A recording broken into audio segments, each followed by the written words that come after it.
तो चलिए सीधे विषय पर आते हैं। आज के इस विश्लेषण में हम इतिहास और पुराणों की एक ऐसी घटना पर बात करने वाले हैं जिसने सब कुछ बदल कर रख दिया। जरा सोचिए, एक बेहद शांत स्वभाव वाला ब्राह्मण अचानक इतिहास का सबसे खौफनाक और भयंकर योद्धा कैसे बन गया? क्या ये सिर्फ एक साधारण गुस्से की बात थी, या फिर धर्म को बचाने के लिए उठाया गया कोई बहुत ही जरूरी, कोई दिव्य कदम था? आइए आज मिलकर इस रहस्य की तह तक जाते हैं। जब प्रजा की रक्षा करने वाले ही प्रजा के भक्षक बन जाएं, देखिए ये सिर्फ एक लाइन नहीं है, ये उस दौर की कड़वी सच्चाई थी जब धरती पर अधर्म अपनी सारी हदें पार कर चुका था। उस समाज की कल्पना कीजिए जहां राजाओं का जो सबसे बड़ा और मूल कर्तव्य था, अपनी प्रजा की रक्षा करना, वही उनके भयानक अहंकार में बदल गया। जब रक्षक ही प्रजा को लूटने वाले भक्षक बन गए, तब प्रकृति को खुद दखल देना ही पड़ा, और इसी घोर अंधकार के बीच उदय हुआ एक ऐसी शक्ति का जो जन्म से तो ब्राह्मण थी, लेकिन जिसके क्रोध ने साक्षात काल का रूप ले लिया था। हमारा पहला पड़ाव है उस ब्राह्मण योद्धा का उदय। ये जो महाविनाश हुआ ना, इसकी शुरुआत किसी युद्ध के मैदान से नहीं, बल्कि शांति के एक बहुत बड़े केंद्र से हुई थी, महर्षि जमदग्नि और माता रेणुका का आश्रम। ये कोई आम जगह नहीं थी, ये तपस्या, शांति और धर्म का साक्षात प्रतीक था। और इसी बेहद पवित्र, एकदम शांत माहौल में जन्म हुआ महर्षि के पुत्र बालक राम का। जी हाँ, यही वो बालक हैं जिसे बाद में पूरी दुनिया भगवान परशुराम के नाम से जानने वाली थी। अब इस बालक के बारे में एक बड़ी दिलचस्प बात थी। बचपन से ही उनके अंदर एक गजब का तालमेल देखने को मिलता था। एक तरफ तो उनमें एक ब्राह्मण का अथाह ज्ञान, संयम और सत्य भरा हुआ था, और वहीं दूसरी तरफ एक क्षत्रिय का अद्वितीय और अजेय पराक्रम भी कूट कूट कर भरा था। मतलब ज्ञान और शौर्य का एक ऐसा दुर्लभ संगम जिसकी उस वक्त दुनिया को सबसे ज्यादा सख्त जरूरत थी। लेकिन यहां सबसे अहम बात यह है कि उन्होंने सिर्फ अपने इन जन्मजात गुणों पर ही भरोसा नहीं किया। बालक राम ने अत्यंत कठोर तपस्या की और साक्षात भगवान शिव को प्रसन्न किया। उनके इसी संपूर्ण समर्पण को देखकर महादेव ने उन्हें अपना दिव्य अस्त्र दिया, परशु यानी कुल्हाड़ी। बस इसी दिव्य परशु को धारण करने के बाद उनका नाम हमेशा के लिए परशुराम हो गया। और यही वो परशु था जिससे आगे चलकर अधर्म की सारी जड़ें कटने वाली थीं। अब आते हैं कहानी के दूसरे हिस्से पर, अहंकार और कामधेनु का हरण। अब तक सब कुछ कितना शांत लग रहा था ना, लेकिन इसी बीच एंट्री होती है एक ऐसे इंसान की जो आश्रम की उस शांति के बिल्कुल उलट था। सहस्त्रार्जुन, जिसे कार्तवीर्य अर्जुन भी कहते थे, हजारों भुजाओं वाला बेहद शक्तिशाली राजा। लेकिन जैसा कि अक्सर बेहिसाब ताकत के साथ होता है, इस ताकत ने उसे अंदर से पूरी तरह भ्रष्ट कर दिया था। उसका अहंकार इस हद तक बढ़ चुका था कि उसे लगने लगा था जैसे वो खुद ईश्वर से भी बड़ा हो। तो हुआ यूं कि एक दिन ये घमंडी राजा अपनी पूरी सेना लेकर महर्षि जमदग्नि के आश्रम जा पहुंचा। अब महर्षि तो ठहरे सन्यासी, उन्होंने अपना अतिथि धर्म पूरी निष्ठा से निभाया।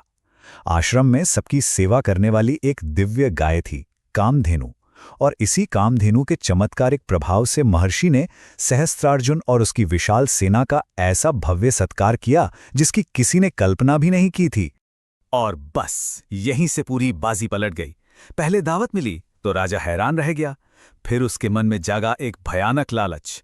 उसने सोचा, ऐसी चमत्कारिक चीज किसी सन्यासी के पास क्यों, ये तो एक राजा के महल में होनी चाहिए। उसने सीधे कामधेनु की मांग कर डाली। महर्षि ने साफ मना कर दिया, और यहीं से शुरू हुआ विनाश का वो सिलसिला। अहंकार में अंधे उस राजा ने ताकत के नशे में बेहद अपमानजनक तरीके से बलपूर्वक कामधेनु को छीन लिया। इसके बाद शुरू होता है हमारा तीसरा और सबसे खौफनाक अध्याय, प्रतिशोध और महाविनाश। जरा सोचिए, जब परशुराम वापस आश्रम आए होंगे और उन्होंने ये सब देखा होगा तो क्या हुआ होगा। उनके अंदर का ज्वालामुखी फट पड़ा। उनके लिए सिर्फ एक गाय की चोरी का मामला नहीं था, बिल्कुल नहीं। ये सीधे सीधे धर्म पर वार था, ब्राह्मणत्व का अपमान था, सत्य की हार थी। परशुराम ने बिना पलक झपकाए अपना परशु उठाया, अकेले ही उस सहस्त्रार्जुन को ललकारा और एक बेहद भयंकर युद्ध के बाद उस अहंकारी राजा का वध कर दिया। लेकिन कहानी यहां खत्म नहीं होती है। सबसे दर्दनाक और भयानक मोड़ तो तब आया जब परशुराम आश्रम में नहीं थे। सहस्त्रार्जुन के बेटे बदले की आग में पागल हो रहे थे। उन्होंने आश्रम पर धावा बोल दिया और ध्यान में बैठे महर्षि जमदग्नि की बड़ी ही बेरहमी से हत्या कर दी। माता रेणुका रोती रही, गिड़गिड़ाती रहीं, लेकिन उन अत्याचारियों का दिल नहीं पसीजा। सच कहूं तो यही वो पल था जिसने इतिहास की धारा को हमेशा के लिए मोड़ दिया। 21 ये सिर्फ एक संख्या नहीं है। जब परशुराम लौटे, अपने पिता का वो बहता हुआ खून देखा, अपनी मां की चीखें सुनी, तो उसी एक पल में उनके अंदर का पुत्र हमेशा के लिए पीछे छूट गया और जन्म हुआ एक महाप्रलय का।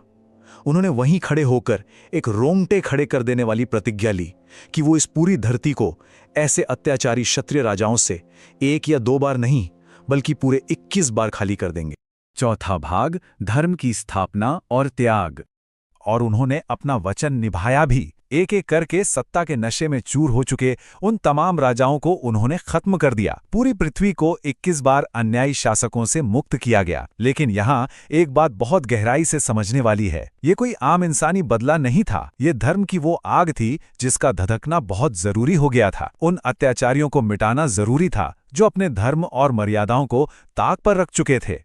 और अगर किसी को उनके इस दिव्य उद्देश्य पर रत्ती भर भी शक हो, तो इसका सबसे बड़ा सबूत यह है कि पूरी धरती को जीतने के बाद, ताकत की सबसे ऊंची चोटी पर पहुंचने के बाद भी परशुराम ने कभी राजपाट नहीं मांगा। उन्होंने वो सारा सिंहासन, सारी सत्ता पूरी तरह ठुकरा दी। जीती हुई सारी पृथ्वी महर्षि कश्यप को दान में दे दी और खुद शांति से तपस्या करने निकल गए।